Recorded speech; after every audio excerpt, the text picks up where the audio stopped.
So data-driven art and performance is exactly that, does what it says on the tin. It is art and performance that is driven by data of some form. We can roughly group data into kind of three different types, and those are scientific consensus data. That's kind of publicly available data, data sets from censuses or data collected as part of research and academic projects. We then have data from the artist's own life, or maybe data about their biology or their daily activities or some other quality of their life that they have tracked themselves or had a scientist or a professional track in some other way. Maybe it's data of theirs from a public data set that they have identified. Maybe it's data they have privately collected. And then the third is the audience's data. That is data that is collected usually in real time from the audience. This could be just their choices for an interactive experience. You know, do they want to go down the left path or the right path? Do they vote for choice A, B, or C? Or it could be some other sort of like behavioral data. Where are they walking in the experience? And therefore, if they go into that corner, should we make something happen in that direction? Or if they sit down, should we enact the sitting down narrative or whatever? Or is it reacting to some sort of biometric data when they're speaking? Are we tracking where their eyes are looking, tracking their gaze, and then making that affect the experience in some way? Are we looking at the shape their body is in and then mimicking that in some way? Are we making a reactive or interactive piece that reacts in real time to the audience's data? That's not to say that real-time interactivity can't happen with any of the other data types. You can easily have a piece that reacts with the artist's own data. Cloud Spotting was a show up as part of the Horizon Showcase at the Edinburgh Fringe this year, and that was real-time reactive to the artist and their collaborators' data, whether they were lying down, taking a rest, or whether they were up and active, indicated by the turning on or off of a small light bulb within the installation above the heads of the audience who were laying down. Likewise, you can have performances that react to real-time data, like, say, air pollution data, or census data of some sort, like population growth, birth rate and death rate, that sort of thing. That can easily be built into a real-time reactive piece. That's the kind of beginning point, is if you want to make data-driven art or performance, to figure out what type of data you want to drive your performance. There is an adage in theatre making circles, the idea of form matching content. I'm sure that happens in other areas as well, but I think when picking the right form of data, you want to make sure that not only does it help you tell your story, entertain your audience, explain your point or enlighten your audience to some element, or to socially bond them together or with the subject of your artwork or performance, but you want to make sure that that data fits or doesn't fit if it's not fitting as what you're going for.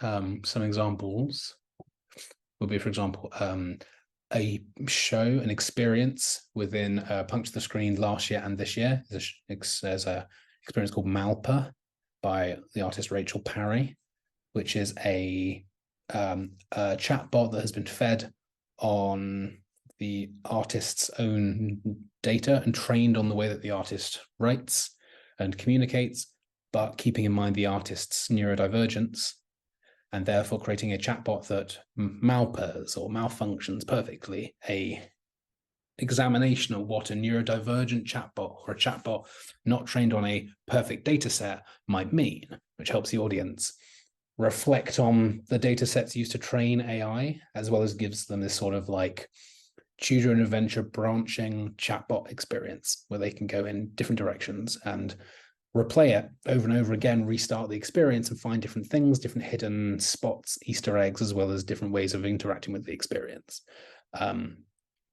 A really good example of data matching the form. The artist wanted to explore neurodivergence and AI, and found a way of taking data from them, their pre-existing writings and the way they communicate, and using their own data, which fit the form of the experience, being training data for an AI, as well as the content of the experience, the thing that which the artist wanted to communicate. Some people at this point might be thinking, what counts as data? And that's a very fair question. Data, well, if we go for like strict definitions, personal data can be any data that can be used to identify an individual. So this could be like your address or your name or an image of your face, but it could also be things like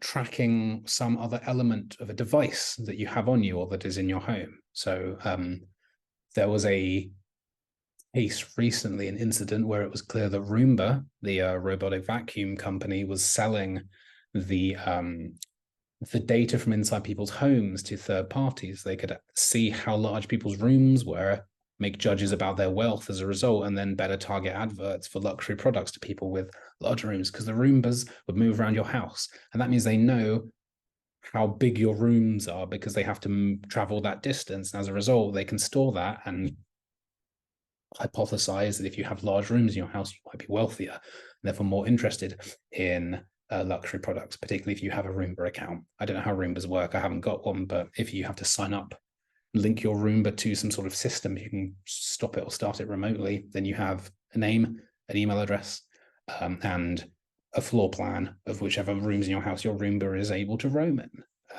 And from that, people can infer things about your wealth. And that would be personal data, something that is identifiable. Someone could hypothetically take that Roomba data and identify you or the place that you live, and therefore your address, and therefore you from it. Other examples are how secret US military bases have been discovered because of Fitbit data, where they'll be like, a lot of American Fitbits are suddenly running laps in this random patch of the Middle East. It's a secret military installation, and people are going jogging around the perimeter, and the Fitbits are noticing them and tracking their movements as part of what Fitbits do, but it's accidentally revealing that there's a secret installation that may or may not want to be known of its location. Probably not. Another example of data, innocuous data, being able to track or leak something. I think it's always important to know that to an extent, any data could be personal data, because it's not just that data by itself that counts as personal data, but it's whether that in conjunction with other collected data can reveal something about you that you may or may not want it to reveal. And given the amount of psychology that exists around things like being able to predict people's personalities from their social media output, their likes on Facebook, the way they write on Twitter, their Instagram posts, their YouTube comments, their blog posts on Tumblr, that sort of thing, or whether it is being able to identify implicit associations in people through their eye movements, and therefore hypothetically identify within them unconscious biases that they may hold against people based on certain characteristics they may hold. Normally seen as like, can you tell if someone's racist by the speed at which they look at certain words when primed with certain faces? And these don't have to be accurate ways of identifying qualities about people in order to drive art, but also in order to distinguish people, to uncover something truthful or untruthful about them that might be personal. So personal data in and of itself is either something that can be used to identify somebody, whether that is by itself or in conjunction with other data collected about that person. And that sort of means that any data about anybody is personal. Now I get into GDPR and looking after people's personal data. If you are going to do data-driven artwork and performance that uses people's personal data, depending on what that data is, you might need to make sure that you are GDPR compliant. Generally speaking, best practice, you should make sure you're GDPR compliant anyway, but especially if you are taking anything that could be sensitive, and sensitive is different from personal. Sensitive is maybe those things we might think of as personal data: names, addresses, phone numbers, contact details, email addresses, anything that could be used to try and guess a password, anything that could be used to try and guess a security question, road you grew up on, name of pet, name of primary school, mother's maiden name, that sort of thing. I would say that would be sensitive data, and that, I mean, it's a case of storage, really. If you have a GDPR, if you're being GDPR compliant and you have people's personal data and you're storing that personal data, there are certain checks you have to do in order to make sure that you are keeping that data secure. Is it password protected? Is it backed up? Is there a way in which that individual can request their data be removed from your system and that you are able to do that? Like there are particular checks that need to be in place, not just from security, but from the audience member asking for their data to be deleted. The best thing to do is probably never to need to store anything other than in the temporary state of the word. That means if you have an automated system, you have it sort of short-term and it's long-term memory, right? It's sort of its RAM, I guess, and its long-term CPU storage. If you need to notice the audience's personal data in the moment in order to do something reactive, like for example, have they walked into a hallway and so you need to turn the lights on, that is not GDPR. That's not a problem for GDPR because you could argue that that's not an identifiable type of data, and you can argue that you're not storing it. But if you need the audience to fill out a fake form, as we've done in experiences, we have sometimes we have fake NDAs as part of experiences to try and make people take things seriously, immerse themselves more into the severity of a fictional situation that we want them to be a part of. And that means that people might write their names. They might sign with their signature. Those are things that might be personal, and we have to take great care to make sure those things aren't lost or left anywhere or aren't stored unduly, which means we don't like keep a hold of them beyond the end of the productions. And kind of make sure that those are, disposed of in a secure way. Likewise, if people send us, we've helped other companies run plays on WhatsApp in the past, and through a WhatsApp play, you will be able to see people's mobile numbers in the audience. Hypothetically, somebody could then take that mobile number and then just contact that person. So we have to make people clear of what those risks are. And I think it comes down to the same as anything else about making people comfortable. It comes down to informed consent. Does the audience understand what is going to happen when they engage with something? And do they agree to that? Alongside GDPR compliance, you also have the idea of informing people appropriately. So before those WhatsApp plays, we would let the audience know you will be in a group. You are in control of your privacy settings on WhatsApp. If you do not want your information, your profile name or your number visible to other people, then you can follow these steps before you join this group in order to anonymize yourself. Then at the end of the experience, this group will be deleted or destroyed, and people will no longer have access to your mobile number in that moment. If you're making data-driven art or any art that either actively uses people's data, like something interactive that kind of measures some quality of themselves, or something like a WhatsApp play that isn't specifically an interactive data-driven piece, but still might have people's personal data being slightly more on show than it usually is, then it's important to consider those elements and where you stand, because all it takes is one person to feel that you've infringed upon their rights. And to be honest, if you're not being careful, then you very well might have done. And that could be a problem. We've never had it as a problem, but that doesn't mean that it couldn't necessarily be. Although another good way to overcome that is storing data if you need it stored for some reason in an anonymized way. So we've done certain interactive text-based experiences using the program Twine, and we found a way of making Twine communicate with a Google spreadsheet so that we could track the paths people took through those experiences. We had a show called 52 Souls, where we had 52 monologues, each linked to a playing card, each about death and mortality. And we were interested to see the different populariness of those monologues. We wanted to see which audience members would get different monologues. Given that the experience generated them at random, would people watch any of the monologues more than once? Would people go directly to their friend's monologue, knowing which card they were, and then start picking random ones? And we couldn't see which monologues were chosen in which order, but we could see which audience members chose which monologue and sometimes how often that they viewed them. But it was all anonymous. We didn't have anything to go off other than audience member number and then like a number code to identify people, but we couldn't see any other characteristics about them. We couldn't see where they logged on. We couldn't see who they were. We couldn't see any associated names or email addresses or any other information like that. We just saw which experiences they viewed across the whole of their hour within the interactive text experience.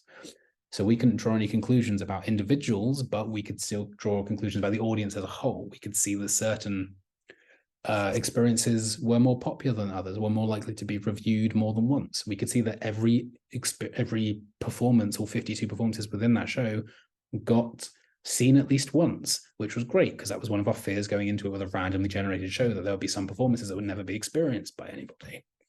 And we accepted that, but it was good to see that that wasn't the case with the audience size that we got. We could maybe see which people had marketed the show better, because we could see which scenes were more popular, which scenes came up more than they would statistically likely to be, and therefore and we could see that would link to those performers who had maybe talked about the show more on social media than others, or who had told people, who we knew maybe had wider social circles or friendship groups or family that would engage with the digital theatre at the time that we were releasing it in August of 2020. That's not exactly data driving the artwork in the immediate sense, but that's data that could drive future artwork. It's analysis of audience data in a way that allowed us to make informed decisions on things in the future. Like, do we want to track more text-based experiences like this? Like, do we want to employ people because they have effective marketing strategies when they're in shows? I mean, that's a bit more, take that how you will, but that's a consideration that you could do from the data that we collected on that experience. And completely anonymous data doesn't infringe on any GDPR, doesn't infringe on anyone's rights. And if you wanted to let us know certain things about them, maybe we could have isolated what data was in there and delete it if need be, but no one requested that. So yeah, those are a few points to begin with on data-driven artwork. Yeah, we'll chat about ethics at the moment.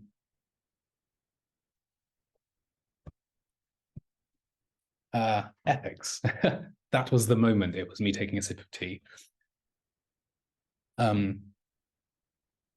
I think, generally speaking, so long as audience members, like I said before, are informed and can give informed consent to engage with something, most people are fine with you to do whatever with their data, as long as it feels like it has a payoff, and as long as they're assured that it's not being stored necessarily. You're not collecting it maliciously, and we never collect data unless we need it, and if it's necessary, then it's anonymized or it's stored behind two-factor authenticated password protected systems. Like, we have experiences with emails, WhatsApps, where people email us or WhatsApp us, but we already have their emails because they bought tickets and we can see their emails from them. So it's not an infringement on anyone's data. And we don't use those emails. We don't put them into mailing lists when they haven't asked to be. We don't contact them outside of the remit of the experience. And if they stop responding, then we give them a final time to respond. We break character. We ask them if they're all right and still a part of it. And if they're not, if they don't get a response, we don't bother them anymore. If they are passively withdrawing, then we allow them to do that. There are some really interesting experiences that use personal data, particularly audience behavior data in the moment. And that's an interesting question about ethics. There is a filmmaker called Richard Ramchurn, based in Nottingham, using through the company Albino Mosquito, and he has a brain-controlled film. It's a film that uses a brain-computer interface, which has sensors attached to your scalp, kind of resting on your scalp, and it reads some of the electrical signals in your brain through your skull, and it uses those signals to interpret which parts of a film you're enjoying and to edit the film in real time in order to respond to your enjoyment of it in a potentially a bit of a surreal but overall quite enjoyable way. And now he's working on a new film which uses a similar sort of interface, but to measure how much fear you're feeling at a horror experience and to adjust the amount of horror depending on your preferences, whether you are a horror fan and want more, or whether you do not want a horrific experience and you want less of it. Hearing that, some of you might think, oh, that sounds great. That sounds really interesting. I'd love to be a part of that. And some of you might think, oh, the fact that you can tell that from me is something that I don't want to participate in. That's something I don't want to sign up for. And I think that's sort of the point of a lot of data-driven theatre and performance and artwork and film and video games and everything, is that they're going to be divisive. Different people are going to feel different amounts of comfort or discomfort with the idea of someone using their data in this way. Hey, there might change on the someone. One artist or collective or company, they might be comfortable using some of their data, and another artist, collective, or company, they might not be. I would say it's not a thing you need to necessarily worry about, if indeed you are worrying about how to build data into the experiences that you're making. Because you'll always get some audience members who will be game for it. And as long as you can explain nice and cleanly and reassure people your data is not being stored. If it is being stored, your data is only stored in an anonymous state, and you can ask for it to be removed by telling us your user number or by telling us the time and date at which you can engage with the experience, and we will find it and remove said data, which are good ways of keeping data anonymous, but still having it removable if requested under a sort of a GDPR request. Telling people how to get in touch with you if they want their data removed. What is your email address? Where is your contact page on your website where people can make these requests to remove their data from your databases, where they can ask to see what data you hold about them, if indeed you do hold any, and replying to those requests with, we don't hold any, completely fine if that's true. Yeah, it's an interesting frontier as well, because I do think you can explore some themes that you otherwise might not be able to explore quite so thoroughly. First of all, anything about personal data. There was a really good interactive documentary series online. I think it was called Unspeak. And that experience would do certain things, including it would download files to your computer, potentially without you realizing it, to kind of prove how easy it was to download things to your computer without you realizing it. It would use the technology in a way that was invasive and scary at points, but the point of which was to kind of educate you in it and to show you these things, and to do so in a way that was more personal to you and more affecting and more memorable than it might be just by traditionally in a documentary being like, here's Brian and we're going to do this to Brian, which could just be fun and entertaining if you feel like it's more of a prank or a experiment, see how far you can go, but it has a bit more of a direct impact when it happens to you. I think data-driven art can have that quality of it. If the artwork is being driven by your data in a way where it's like, here's the data we have on you, and now here is the outcome, and look what people, if they are malicious, can do, but we're doing something silly with it. I do also think, and a very important point, data-driven art doesn't have to be all doom and gloom. It can just be fun and entertaining. A lot of the audio experiences that my company, Chronic Insanity, has made are responsive to people's audio in some ways. We made a lockdown horror experience, just an audio horror experience called Hairy Hands FM, which responded to when people were talking and played audio accordingly. Last year for Puncture The Screen, we made another audio experience called Interdimensional Phishing Scam, where you were sent down a bunch of different call centers from different realities, looking for some PPI compensation. And that listened to what you were saying and turned your speech into text, and then analyze that text and use that text to decide on different routes forwards through the experience, looking for keywords at key points in the story when the people on the other end of the phone would ask you questions. And this year we're doing some more interactive audio stuff with Puncture The Screen with a cook-along experience called Stewed, which should be out at some point in December. And throughout all of these are fun experiences. Hairy Hands FM is a horror experience, sure, but it's still thrilling and enjoyable. And at the end, you overcome the threat. That is an inevitability that happens every time. Interdimensional Phishing Scam was just a fun little jolly for 20 minutes. And Stewed is a fun, interactive way of kind of learning to cook and learning a few more facts about the food and the place it's from and the magical creature and that whole species of magical creature, which do these little kind of helpful hints for people, teach people and specialize in these little kind of rustic, authentic ways of doing things. And that's data-driven. That's recording people. We don't store any of that audio, but it's taking that audio and in the moment processing it and having the experience react to it. And some people might think that, an Alexa or a Google Homecast or whatever they're called, listening in and, listening, hearing but not listening, or whatever the right way around is, listening but not hearing, I don't know, passively perceiving until they're called upon. It's creepy, and I do think it's creepy and invasive, but that doesn't mean that we can't make it interesting briefly for a moment to create something that's more interesting, be that a horror experience that helps make the inside of your house during COVID lockdowns feel a bit more lively and interesting when it's become boring and quite oppressive.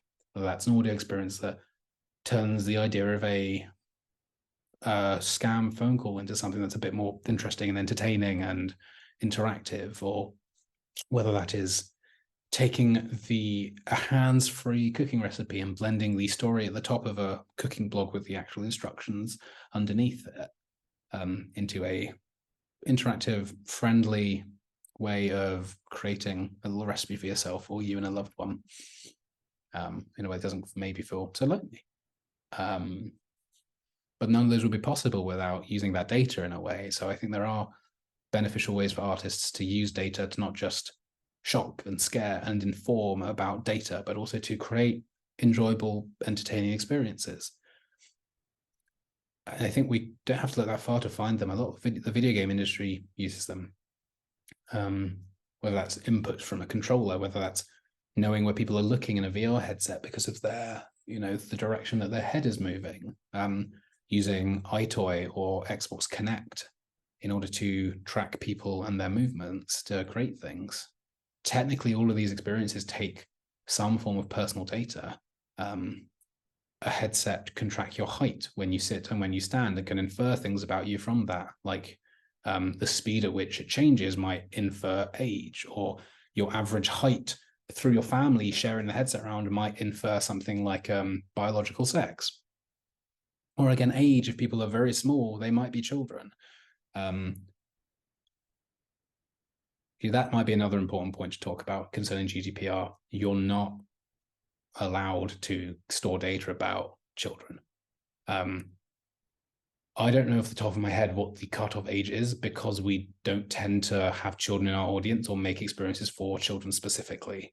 Also, we don't tend to store actual data about people. But if you are going to make interactive data-driven work where children are the target audience or might be in the target audience, and you're planning to store their data, you can get into real trouble if you store children's data unnecessarily, particularly if it is identifiable data or personal data or sensitive data. The cutoff might be 18, and to be fair, to play it safe, you might want to keep it 18. The cutoff might be 13. Do not take any legal advice from me. Have a look. It's not difficult to search for Snapchat and Facebook lawsuits to see what the age cutoff for the data they shouldn't have been storing but were storing was, and to take that. But if in doubt, 18 is the age at which you should not be collecting data underneath. That's a fair point. And like I said before, don't collect any data you don't need. But yeah, that's been me wittering on for half an hour. I'd say if you want to see more data-driven artwork, check out the rest of the work in the festival. We have work that's been informed by data and that actively is interactive, whether that is in person or whether that is on demand and digitally. And I'm here the whole time. Like, this was not a workshop anyone was free for, so I've just monologued to camera to half an hour. And if you have sat here and listened to the whole thing, thank you very much. Please do reach out on social media and ask us questions if you have any questions or any follow-ups to this experience. This will be up on YouTube and there will be a comment section. We'll leave the comments open, so if you have any comments, do feel free to leave them. I will check into it across the festival and answer any questions that come up. But in the meantime, if nothing else comes up, then yeah, I hope this has been an interesting talk. And to summarize, I think there are 3 types of data to think about. That is scientific and census data, your own personal data as an artist, and then the audience's personal or behavior data. Personal data is anything that can be used to identify somebody, whether by itself or in conjunction with another piece of data or other pieces of data. I would label sensitive data as anything that is immediately identifiable, like names, biometric data, genetic data, contact information, like house on, like, yeah, addresses, phone numbers, email addresses. And that just because lots of data in the public consciousness is doom and gloom and scary doesn't mean that you have to make artwork using people's data that is doom and gloom and scary. You can definitely make fun, interactive artwork that uses census data in a fun new way to frame it in a way and make it tangible so that people can interact and have a greater understanding of that data through some sort of more tangible physical artwork, sculpture, painting, filmic sort of way, playable way. Or you can look at your own data as an artist, use it to inform and train an AI, use it to represent some quality of yourself and again, a more tangible or analogical way so that people can understand it a bit more separated from whatever the context might be, if that is useful and if the context can get in the way of people to understand the data. Or you can use the audience's own data to make something interactive in the moment, make something reactive but still on demand, whether that is people just making choices, whether that is reacting to the audience's implicit behavior and unconscious behavior, like when they speak, how they speak, the words they say, the direction of their eyes, or maybe something more specific about an audience. Maybe you have a brain-computer interface and you can read certain brainwave patterns, interpret those as the audience thinking certain things and have an artwork respond to it. Either in a way, I think more people should be making more work with data, because when we do, we understand about the data in more detail, we help other people understand it, and we're not living in a world that isn't going to be ruled by data anytime soon. It's one of the biggest commodities, one of the biggest drivers of any economic activity amongst corporations. And I think the more artwork that we have using data and talking about data, the more that we can understand it, the more that we can help other people understand something that can be quite amorphous and intangible a lot of the time, and the more informed about the way that our world works and the way that we fit into that world we can be. Yeah. Thank you for listening. And I hope to see you all soon for more events in the festival. We have other workshops every Tuesday evening, so that'll be next week, which I will check on my phone. We have more workshops Tuesday the 5th of December and Tuesday the 12th of December. And if you're in Nottingham, we have a few live events as well, including this Friday, December 1st at Broadway Cinema, where you get to try out our virtual reality hologram theatre system Fabula, with a lovely short play called Chick Chick Bang by Doug Deans, featuring Harry Smith and Victor Itang. And then next week as well, on December 8th, I think we'll be releasing Stewed, our interactive audio experience, where a little lutan, a French forest creature, teaches you how to cook ratatouille. And then the week after that, on Thursday the 14th at Nonsense Studios, we will be hosting All Sorts, our sort of new work night, where different creatives in Nottingham, musicians, comedians, improvisers, poets, performers and theatre makers, performance artists, anybody and everybody, all sorts, in fact, will come out and will furnish the stage with different wonderful performances. And hopefully we'll be streaming that as well on our socials. But if you don't want to do any of that, you don't want to check out any of the other wonderful artworks or masterclasses as part of this festival, then thank you for watching. I hope you enjoy the rest of your day and leave this a little bit more informed about what data is, what data-driven art can be, and how you might want to start building data into your work responsibly and creatively. Thank you. See you soon.